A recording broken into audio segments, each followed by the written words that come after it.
ನಮಸ್ಕಾರ. Drilling on MS flat ಕುರಿತ ಈ ತರಗತಿಗೆ ನಿಮಗೆ ಸ್ವಾಗತ. ನಾವು ತರಗತಿಯನ್ನ ಪ್ರಾರಂಭಿಸೋಣ. ಈ ಸೆಷನ್ನ ಉದ್ದೇಶಗಳನ್ನು ನೋಡೋಣ. ಈ ಸೆಷನ್ನ ಕೊನೆಯಲ್ಲಿ ನಿಮಗೆ ಇದು ಸಾಧ್ಯವಾಗುತ್ತದೆ. ಡ್ರಿಲ್ ಹೋಲ್ ಸೆಂಟರ್ ಅನ್ನು ಮಾರ್ಕ್ ಮಾಡಿ, ಡ್ರಿಲ್ಲಿಂಗ್ ಮಷಿನ್ ಟೇಬಲ್ನಲ್ಲಿ ಜಾಬ್ ಅನ್ನು ಫಿಕ್ಸ್ ಮಾಡಿ, ಡ್ರಿಲ್ನ ವ್ಯಾಸಕ್ಕೆ ಅನುಗುಣವಾಗಿ ಸ್ಪಿಂಡಲ್ ಸ್ಪೀಡನ್ನು ಹೊಂದಿಸಿ, ಡ್ರಾಯಿಂಗ್ ಪ್ರಕಾರ ಥ್ರೂ ಹೋಲ್ಗಳನ್ನು ಡ್ರಿಲ್ ಮಾಡಿ, ಫಿನಿಶ್ ಮತ್ತು ಡಿಬರ್ ಮಾಡಿ. ಡ್ರಿಲ್ಲಿಂಗ್ ಎನ್ನುವುದು ಸಾಲಿಡ್ ಮೆಟೀರಿಯಲ್ಗಳಲ್ಲಿ ಸರ್ಕ್ಯುಲರ್ ಹೋಲ್ಗಳನ್ನು ಮಾಡಲು ರೊಟೇಟಿಂಗ್ ಕಟಿಂಗ್ ಟೂಲ್ ಮೂಲಕ ಕೈಗೊಳ್ಳಲಾಗುವ ಒಂದು ಮೆಟಲ್ ಕಟಿಂಗ್ ಪ್ರಕ್ರಿಯೆಯಾಗಿದೆ. ಡ್ರಿಲ್ಲಿಂಗ್ ಆಪರೇಷನ್ ಅನ್ನು ಡ್ರಿಲ್ಲಿಂಗ್ ಮಷಿನ್ ಮೂಲಕ ಕೈಗೊಳ್ಳಲಾಗುತ್ತದೆ.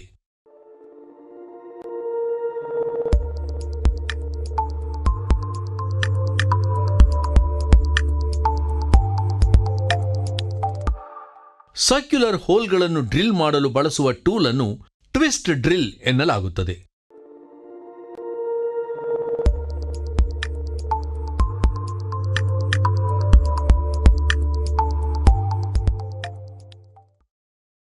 ಹೋಲ್ ಎನ್ನುವುದು ನಿರ್ದಿಷ್ಟ ಮೀಡಿಯಂ, ಸಾಮಾನ್ಯವಾಗಿ ಸಾಲಿಡ್ ಬಾಡಿಯಲ್ಲಿ ಅಥವಾ ಮೂಲಕ ಇರುವ ಒಂದು ಓಪನಿಂಗ್ ಆಗಿದೆ. ಹೋಲ್ಗಳಲ್ಲಿ ಎರಡು ವಿಧಗಳಿವೆ: ಬ್ಲೈಂಡ್ ಹೋಲ್ ಮತ್ತು ಥ್ರೂ ಹೋಲ್. ವರ್ಕ್ ಪೀಸ್ನ ಇನ್ನೊಂದು ಸೈಡ್ ಅನ್ನು ಬ್ರೇಕ್ ಮಾಡದೆ ನಿರ್ದಿಷ್ಟ ಡೆಪ್ತ್ಗೆ ಡ್ರಿಲ್ ಮಾಡುವುದು ಬ್ಲೈಂಡ್ ಹೋಲ್ ಆಗಿದೆ.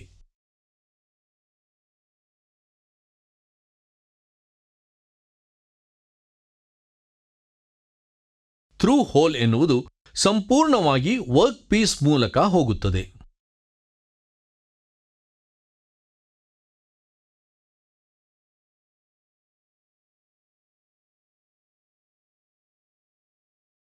MS ಫ್ಲಾಟ್ ಮೇಲೆ ಡ್ರಿಲ್ಲಿಂಗ್ ಮಾಡುವ ವಿಧಾನವನ್ನು ನಾವು ಕಲಿಯೋಣ. ಈ ಅಭ್ಯಾಸಕ್ಕೆ ಅಗತ್ಯವಿರುವ ಟೂಲ್ಗಳು: steel rule, files, try square, vernier height gauge, angle plate, surface table, marking media, dot punch and centre punch, ball peen hammer, anvil, bench vice, drilling machine, drill bit, chuck key, nylon brush, vernier caliper. Steel rule ಬಳಸಿ raw metal size ಅನ್ನು ಪರಿಶೀಲಿಸಿ. ಬ್ಯಾಸ್ಟರ್ಡ್ file ಬಳಸಿ 6 ಫೇಸಸ್ಗಳನ್ನು file ಮಾಡಿ.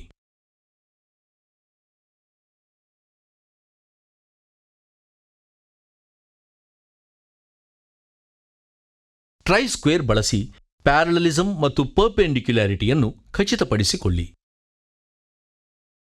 Face A ಮೇಲೆ marking ಮೀಡಿಯಾವನ್ನು ಲೇಪಿಸಿ. Surface table ಮತ್ತು angle ಪ್ಲೇಟ್ಗಳನ್ನು ಸ್ವಚ್ಛಗೊಳಿಸಿ. Vernier height gauge ಅನ್ನು ಸ್ವಚ್ಛಗೊಳಿಸಿ ಮತ್ತು ಅದರ ಭಾಗಗಳ ಫ್ರೀ ಮೂವ್ಮೆಂಟ್ ಅನ್ನು ಪರಿಶೀಲಿಸಿ. ಡ್ರಾಯಿಂಗ್ ಪ್ರಕಾರ ವರ್ನಿಯರ್ ಹೈಟ್ ಗೇಜ್ ಬಳಸಿ 63 mm ಇಂಟು 63 mm ಸೈಜ್ಗೆ ಮಾರ್ಕ್ ಮಾಡಿ. ಆನ್ವಿಲ್ ಮೇಲೆ ಡಾಟ್ ಪಂಚ್ ಮತ್ತು ಬಾಲ್ ಪೀನ್ ಹ್ಯಾಮರ್ ಬಳಸಿ ವರ್ಕ್ ಪೀಸ್ ಮೇಲೆ ಮಾರ್ಕ್ ಮಾಡಿದ ಲೈನ್ಗಳನ್ನು ವಿಟ್ನೆಸ್ ಮಾರ್ಕ್ ಮಾಡಿ. ವಿಭಿನ್ನ ಗ್ರೇಡ್ಗಳ ಫೈಲ್ಗಳನ್ನು ಬಳಸಿಕೊಂಡು ಆಯಾ ಸೈಜ್ಗಳಿಗೆ ಫೈಲ್ ಮತ್ತು ಫಿನಿಶ್ ಮಾಡಿ.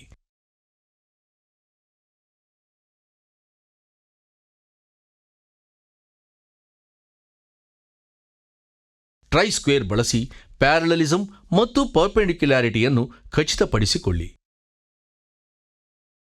ವರ್ನಿಯರ್ ಕ್ಯಾಲಿಪರ್ ಅನ್ನು ಬಳಸಿಕೊಂಡು ಅಳತೆಗಳನ್ನು ಪರಿಶೀಲಿಸಿ. ಮತ್ತೊಮ್ಮೆ ಫೇಸ್ ಎ ಮೇಲೆ ಮಾರ್ಕಿಂಗ್ ಮೀಡಿಯಾವನ್ನು ಲೇಪಿಸಿ.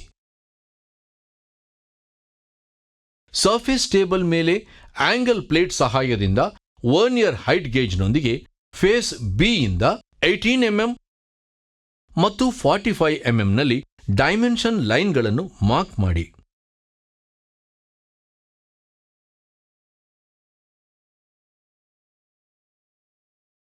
ಸರ್ಫೇಸ್ ಟೇಬಲ್ ಮೇಲೆ ಆಂಗಲ್ ಪ್ಲೇಟ್ ಸಹಾಯದಿಂದ ವರ್ನಿಯರ್ ಹೈಟ್ ಗೇಜ್ನೊಂದಿಗೆ ಫೇಸ್ ಸಿ ಇಂದ 18 mm ಮತ್ತು 45 mm ನಲ್ಲಿ ಡೈಮೆನ್ಷನ್ ಲೈನ್ಗಳನ್ನು ಮಾರ್ಕ್ ಮಾಡಿ.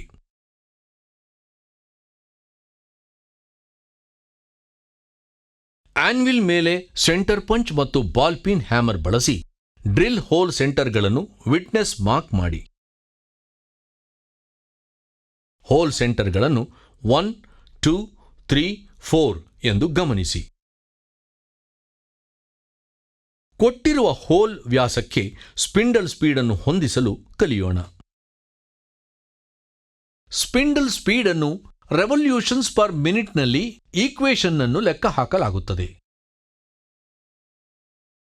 N equal to V into 1000 divided by D into pi in RPM. ಇಲ್ಲಿ V ಎಂದರೆ ಕಟಿಂಗ್ ಸ್ಪೀಡ್ ಆಗಿದೆ metre per ಮಿನಿಟ್ನಲ್ಲಿ.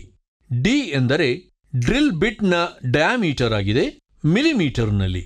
Pi equal to 22 divided by 7 ಅಂದರೆ 3.1412.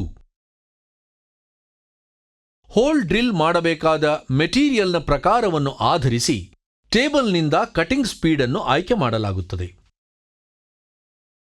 ಉದಾಹರಣೆಗೆ MS ಪ್ಲೇಟ್ ಮೇಲೆ 8 mm ಥ್ರೂ ಹೋಲ್ ಅನ್ನು ಡ್ರಿಲ್ ಮಾಡಲು ಕಟಿಂಗ್ ಸ್ಪೀಡ್ ಅನ್ನು ಈ ರೀತಿ ಲೆಕ್ಕ ಹಾಕಲಾಗುತ್ತದೆ. V ಈಕ್ವಲ್ ಟು MS ಮೆಟೀರಿಯಲ್ನ ಕಟಿಂಗ್ ಸ್ಪೀಡ್ ಅನ್ನು ಟೇಬಲ್ ಪ್ರಕಾರ 30 ಮೀಟರ್ ಪರ್ ಮಿನಿಟ್ ಎಂದು ಆಯ್ಕೆ ಮಾಡಲಾಗಿದೆ. ಹಾಗಾಗಿ N equal to 30 into 1000 divided by 8 into 3.14 RPM. N equal to 1194.26 RPM. Drilling ಮಷಿನ್ನ ಪುಲ್ಲಿಯಲ್ಲಿ ಲಭ್ಯವಿರುವ ಕಡಿಮೆ ಶ್ರೇಣಿಗೆ ಸ್ಪಿಂಡಲ್ ಸ್ಪೀಡ್ ಅನ್ನು ಹೊಂದಿಸಲು ಯಾವಾಗಲೂ ಆದ್ಯತೆ ನೀಡಲಾಗುತ್ತದೆ.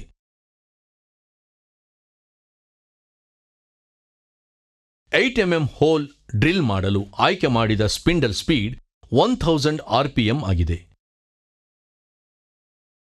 ಡ್ರಿಲ್ಲಿಂಗ್ ಫೀಡ್ ಅನ್ನು ಹೇಗೆ ನಿರ್ಧರಿಸಬೇಕೆಂದು ನಾವು ಕಲಿಯೋಣ. ಫೀಡ್ ಎನ್ನುವುದು ಒಂದು ಸಂಪೂರ್ಣ ರೊಟೇಷನ್ನಲ್ಲಿ ವರ್ಕ್ನೊಳಗೆ ಡ್ರಿಲ್ ಮುಂದುವರಿಯಬೇಕಾದ ಡಿಸ್ಟೆನ್ಸ್ ಅಂದರೆ X ಆಗಿದೆ. ರೇಟ್ ಆಫ್ ಫೀಡ್ ಹಲವಾರು ಅಂಶಗಳ ಮೇಲೆ ಅವಲಂಬಿತವಾಗಿದೆ. ಅಗತ್ಯವಿರುವ ಫಿನಿಶ್, ಡ್ರಿಲ್ ಬಿಟ್ ವಿಧ ಅಂದರೆ ಡ್ರಿಲ್ ಬಿಟ್ ಮಟೀರಿಯಲ್, ಡ್ರಿಲ್ ಮಾಡಬೇಕಾದ ಮೆಟೀರಿಯಲ್. ಡ್ರಿಲ್ ಬಿಟ್ ಡಯಾಮೀಟರ್ಗೆ ಸಂಬಂಧಿಸಿದಂತೆ ಫೀಡ್ ರೇಂಜ್ ಅನ್ನು ಟೇಬಲ್ ತೋರಿಸುತ್ತದೆ. ಚಿಪ್ಗಳಿಂದ ಮುಕ್ತವಾಗಿರುವಂತೆ ಡ್ರಿಲ್ಲಿಂಗ್ ಮಷಿನ್ನ ವರ್ಕಿಂಗ್ ಟೇಬಲ್ ಅನ್ನು ಸ್ವಚ್ಛಗೊಳಿಸಿ. ಡ್ರಿಲ್ಲಿಂಗ್ ಮಷಿನ್ ವೈಸ್ನಲ್ಲಿ ಜಾಬ್ ಅನ್ನು ಹೋಲ್ಡ್ ಮಾಡಿ. ಪೈಲಟ್ ಹೋಲ್ಗಳನ್ನು ಕೊರೆಯಲು ಡ್ರಿಲ್ ಬಳಸಿ ಚಕ್ನಲ್ಲಿ 3 mm ವ್ಯಾಸದ ಡ್ರಿಲ್ ಬಿಟ್ ಅನ್ನು ಫಿಕ್ಸ್ ಮಾಡಿ.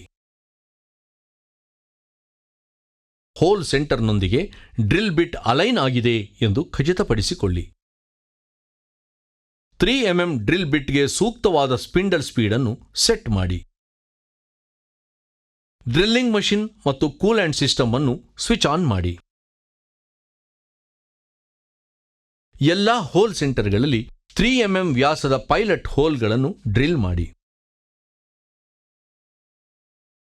ಡ್ರಿಲ್ಲಿಂಗ್ ಆಪರೇಷನ್ಗಳ ನಂತರ ನೈಲಾನ್ ಬ್ರಷ್ನಿಂದ ವರ್ಕ್ ಪೀಸ್ನ ಸರ್ಫೇಸ್ ಅನ್ನು ಸ್ವಚ್ಛಗೊಳಿಸಿ. ಹಿಂದೆ ಡ್ರಿಲ್ ಮಾಡಲಾದ ಪೈಲಟ್ ಹೋಲ್ಗಳ ಮೇಲೆ ಡ್ರಿಲ್ ಮಾಡಲು ಚೆಕ್ ಕೀ ಬಳಸಿ. ಚೆಕ್ನಲ್ಲಿ 5 mm ವ್ಯಾಸದ ಡ್ರಿಲ್ ಬಿಟ್ ಅನ್ನು ಫಿಕ್ಸ್ ಮಾಡಿ.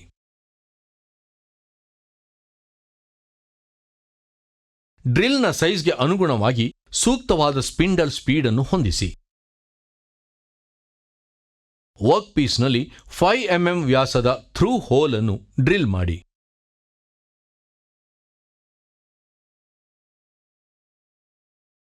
ಡ್ರಿಲ್ ಚಕ್ನಿಂದ 5 mm ಡ್ರಿಲ್ ಅನ್ನು ತೆಗೆದುಹಾಕಿ. ಅದೇ ರೀತಿ ಚೆಕ್ ಕೀ ಬಳಸಿ ಡ್ರಿಲ್ ಚಕ್ನಲ್ಲಿ 7 mm ವ್ಯಾಸದ ಡ್ರಿಲ್ ಅನ್ನು ಫಿಕ್ಸ್ ಮಾಡಿ. ಡ್ರಾಯಿಂಗ್ ಪ್ರಕಾರ 2, 3 ಮತ್ತು 4 ಪಾಯಿಂಟ್ಗಳಲ್ಲಿ ಥ್ರೂ ಹೋಲ್ ಡ್ರಿಲ್ ಮಾಡಿ. ಡ್ರಿಲ್ ಚಕ್ನಿಂದ 7 mm ಡ್ರಿಲ್ ಅನ್ನು ತೆಗೆದುಹಾಕಿ. ಚಕ್ ಕೀ ಬಳಸಿ ಡ್ರಿಲ್ ಚಕ್ನಲ್ಲಿ 9 mm ವ್ಯಾಸದ ಡ್ರಿಲ್ ಅನ್ನು ಫಿಕ್ಸ್ ಮಾಡಿ. ಡ್ರಾಯಿಂಗ್ ಪ್ರಕಾರ 3 ಮತ್ತು 4 ಪಾಯಿಂಟ್ಗಳಲ್ಲಿ ಥ್ರೂ ಹೋಲ್ ಡ್ರಿಲ್ ಮಾಡಿ. ಡ್ರಿಲ್ ಚಕ್ನಿಂದ 9 mm ಡ್ರಿಲ್ ಅನ್ನು ತೆಗೆದುಹಾಕಿ. ಚಕ್ ಕೀ ಬಳಸಿ ಡ್ರಿಲ್ ಚಕ್ನಲ್ಲಿ 11 mm ವ್ಯಾಸದ ಡ್ರಿಲ್ ಅನ್ನು ಫಿಕ್ಸ್ ಮಾಡಿ. ಡ್ರಾಯಿಂಗ್ ಪ್ರಕಾರ ಪಾಯಿಂಟ್ 4ನಲ್ಲಿ ಥ್ರೂ ಹೋಲ್ ಅನ್ನು ಡ್ರಿಲ್ ಮಾಡಿ. ಡ್ರಿಲ್ ಚಕ್ನಿಂದ 11 mm ಡ್ರಿಲ್ ಅನ್ನು ತೆಗೆದುಹಾಕಿ. ನೈಲಾನ್ ಬ್ರಷ್ನೊಂದಿಗೆ ವರ್ಕ್ ಪೀಸ್ನ ಸರ್ಫೇಸ್ ಅನ್ನು ಸ್ವಚ್ಛಗೊಳಿಸಿ. 1 ಇಯರ್ ಕ್ಯಾಲಿಪರ್ನೊಂದಿಗೆ ಡ್ರಿಲ್ ಮಾಡಲಾದ ಹೋಲ್ಗಳ ಸೈಜ್ ಅನ್ನು ಪರಿಶೀಲಿಸಿ. ಡೀಬರ್ ಮತ್ತು ವರ್ಕ್ ಪೀಸ್ ಅನ್ನು ಮುಗಿಸಿ. ಜಾಬ್ ಮೇಲೆ ಸ್ವಲ್ಪ ಆಯಿಲ್ ಲೇಪಿಸಿ ಮತ್ತು ಅದನ್ನು ಇವ್ಯಾಲ್ಯೂಯೇಷನ್ಗಾಗಿ ಸಂರಕ್ಷಿಸಿ. ನೆನಪಿಸಿಕೊಳ್ಳಲು ನಾವು ಕಲಿತಿರುವುದು: ಡ್ರಿಲ್ ಹೋಲ್ ಸೆಂಟರ್ ಅನ್ನು ಮಾರ್ಕ್ ಮಾಡುವುದು, ಡ್ರಿಲ್ಲಿಂಗ್ ಮಷಿನ್ ಟೇಬಲ್ನಲ್ಲಿ ಜಾಬ್ ಅನ್ನು ಫಿಕ್ಸ್ ಮಾಡುವುದು, ಡ್ರಿಲ್ನ ವ್ಯಾಸಕ್ಕೆ ಅನುಗುಣವಾಗಿ ಸ್ಪಿಂಡಲ್ ಸ್ಪೀಡ್ ಅನ್ನು ಹೊಂದಿಸುವುದು, ಡ್ರಾಯಿಂಗ್ ಪ್ರಕಾರ ಥ್ರೂ ಹೋಲ್ಗಳನ್ನು ಡ್ರಿಲ್ ಮಾಡುವುದು, ಫಿನಿಶ್ ಮತ್ತು ಡಿಬರ್ ಮಾಡುವುದು. ಇದು ಡ್ರಿಲ್ಲಿಂಗ್ ಆನ್ MS ಫ್ಲಾಟ್ ಕುರಿತ ಮಾಹಿತಿಯಾಗಿದೆ. ನೀವು ಎಲ್ಲ ಪರಿಕಲ್ಪನೆಗಳನ್ನ ಅರ್ಥ ಮಾಡಿಕೊಂಡಿದ್ದೀರಿ ಎಂದು ಭಾವಿಸುತ್ತೇನೆ. ನಿಮ್ಮನ್ನು ಮುಂದಿನ ತರಗತಿಯಲ್ಲಿ ಭೇಟಿ ಮಾಡ್ತೇನೆ.